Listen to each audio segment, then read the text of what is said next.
Um Schmitt trigger é um circuito comparador que possui realimentação positiva que altera o ponto de comparação. A compreensão desse circuito é muito importante para diversos usos na eletrônica. No nosso caso, o Schmitt trigger está sendo apresentado de forma a possibilitar o desenvolvimento de osciladores que utilizam a comparação para alterarem os seus status. Este gráfico permite compreendermos o funcionamento de um Schmitt trigger. O primeiro gráfico apresenta o sinal de entrada. Veja que ele varia suavemente no início e tem uma oscilação no final. Suponham que queremos utilizar esse sinal para gerar uma saída. Entretanto, essa saída só deve indicar se algo deve ser atuado ou não, como, por exemplo, a luz de um poste ao analisar se já ficou escuro. A forma mais fácil de fazer isso é utilizar um comparador e definirmos o nível ou o valor de entrada que devemos utilizar para fazer a comutação da saída. Definindo o nível médio para o sinal, podemos verificar que, se a entrada for maior do que o nível escolhido, a saída deve ser um nível lógico alto, caso contrário, nível lógico baixo. Entretanto, para alguns sinais, pequenas variações devem ser descartadas.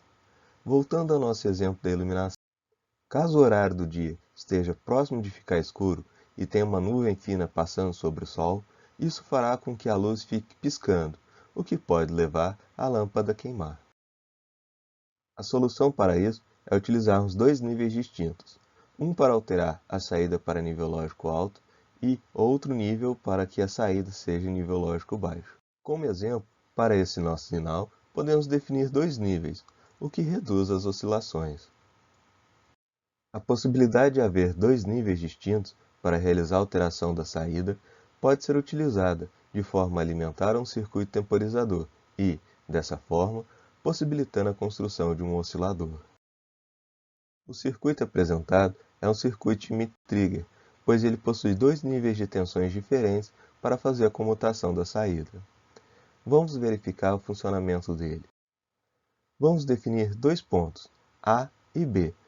Como trata de um amplificador operacional, temos que a saída, o ponto C, deve valer então C igual a, abre parênteses, A menos B, fecha parênteses, vezes o ganho do amplificador operacional.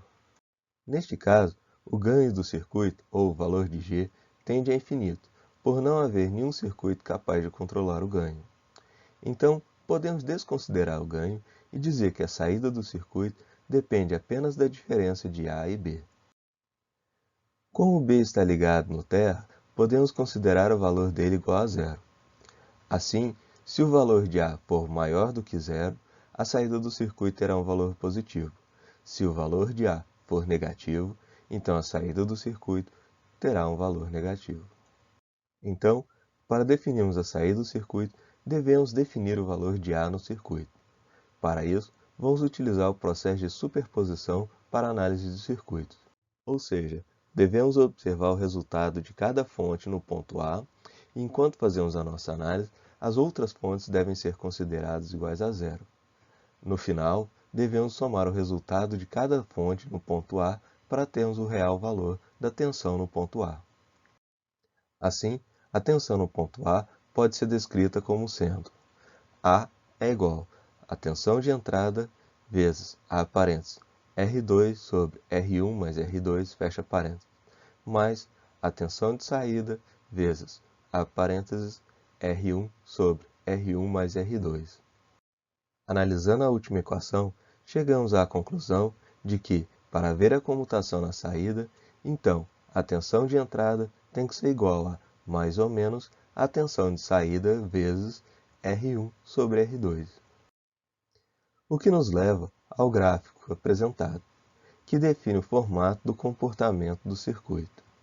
Analisando a matemática que obtemos do nosso circuito e tentando encaixar ela nessa visualização do gráfico, temos então que, se a saída for um nível lógico baixo, o circuito irá manter essa saída até que a tensão de entrada seja igual a mais a tensão de saída vezes R1 sobre R2, quando a saída irá comutar para o outro nível. Agora, Se a saída for um nível lógico alto, o circuito irá manter essa saída até que a tensão de entrada seja igual a menos a tensão de saída vezes R1 sobre R2, quando a saída irá comutar para o outro nível. A diferença entre os níveis de comutação é o que chamamos de esterese do Schmitt-Trigger. O circuito aqui apresentado é o que chamamos de Schmitt-Trigger não inversor. Apesar de ser bem didático e de fácil formulação, ele não é muito utilizado em osciladores, mas pode ser utilizado em outras aplicações. Um Schmitt-Trigger inversor é semelhante a um Schmitt-Trigger não inversor. Vejam que a diferença é que o sinal de entrada deve ser invertido em relação ao sinal da realimentação. Vejam que neste exemplo utilizamos a entrada inversora para o Schmitt-Trigger inversor e a entrada não inversora para o Schmitt-Trigger não inversor. Seguindo o mesmo raciocínio que fizemos anteriormente, podemos chegar à conclusão de que a comutação acontece quando a tensão na entrada é igual a menos mais a tensão na saída vezes a parêntese R1 sobre R1 mais R2. Ou seja, quando a tensão de entrada, ou Vin, for positivo e maior do que mais Vout vezes a parêntese R1 sobre R1 mais R2, fecha parênteses, então a saída é negativa. Já quando Vin, ou tensão de entrada, for negativo e menor do que menos Vout vezes a parêntese R1 sobre R1 mais R2, fecha parênteses, então a saída será positiva.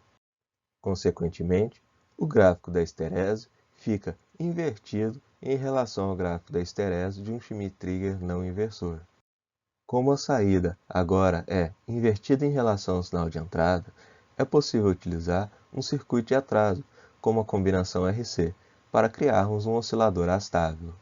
O circuito apresentado aqui é uma referência simples para demonstrar o princípio de funcionamento de um circuito com Schmitt-Trigger. Há outros circuitos capazes de trabalhar também como Schmitt-Trigger.